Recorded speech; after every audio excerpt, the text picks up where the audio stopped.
NCERT Grade 12 Chapter 8 D and F blockல book back question solve பண்ணிட்டு இருக்கோம்.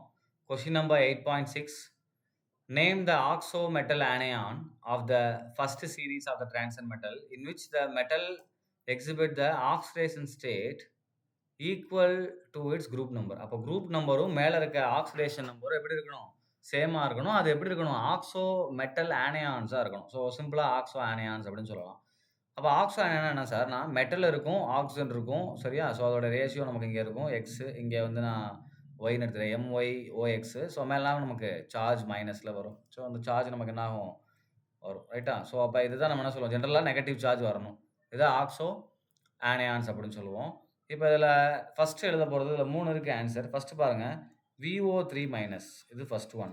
இப்ப வெனேட்டோட oxidation பார்த்தீங்கன்னா, இங்க வெனேடியம் வந்து பார்த்தீங்கன்னா, ஸ்காண்டியம், டைட்டேனியம், வெனேடியம்.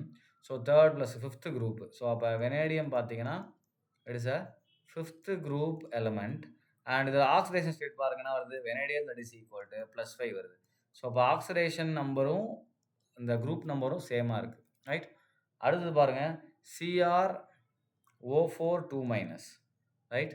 அப்ப இதுல என்ன பண்ணலாம்? குரோமியத்தோடைய ஆக்சிடேஷன் கண்டுபிடிச்சீங்கன்னா 4 + 6 வருது. அண்ட் குரோமியம் பார்த்தீங்க அப்படின்னா D4 அப்ப என்னது? 6th group. So oxidation number என்னது? +6 அண்ட் குரூப்பும் 6 2மே ஈக்குவலா வருதா? அடுத்தது பார்த்தீங்க அப்படின்னா, MnO4-. அப்ப MnO4- எடுத்துக்கிட்டீங்க அப்படின்னா, Mனுடைய ஆக்சிடேஷன் ஸ்டேட் பார்த்தீங்க அப்படின்னா +7 அண்ட் இதோடைய குரூப் பார்த்தீங்க அப்படின்னாலுமே D5 அப்ப என்ன ஆகும்? 7th group. ரைட்? அப்ப ஆக்சிடேஷன் நம்பரும் இதுவும் என்ன நமக்கு சேமா இருக்கும். ரைட்டா? அப்ப இந்த 3 காம்பவுண்ட் அதுக்கு ஆன்சர். நான் வந்து 3 டைரக்ஷன்ல எழுதியிருக்கேன். நீங்க என்ன பண்ணுங்க, வரிசையா கூட எழுதிக்கலாம். ஃபர்ஸ்ட் ஆனது VO3- இது ஒரு ஆக்ஸோ ஆனியான் மெட்டலோட. ரைட்டா? 2க்கும் ஆக்சிடேஷன் ஸ்டேட் 5 குரூப்பும் 5 வருது. அடுத்து குரோமியத்தோடைய ஆனியான் எடுக்கிறோம். ஸோ அதில என்ன ஆகுது? +6 6 குரூப் வருது. அடுத்து பெர்மாங்கனேட் MnO4- எடுக்கிறோம். இதில நமக்கு என்ன ஆயிருது? Mn 7th குரூப் அதே மாரி ஆக்சிடேஷன் நம்பர் என்ன வருது? 7+ வருது. ரைட்? ஸோ இந்த கொஸ்டினுக்கு இதுதான் ஆன்சர். Thank you.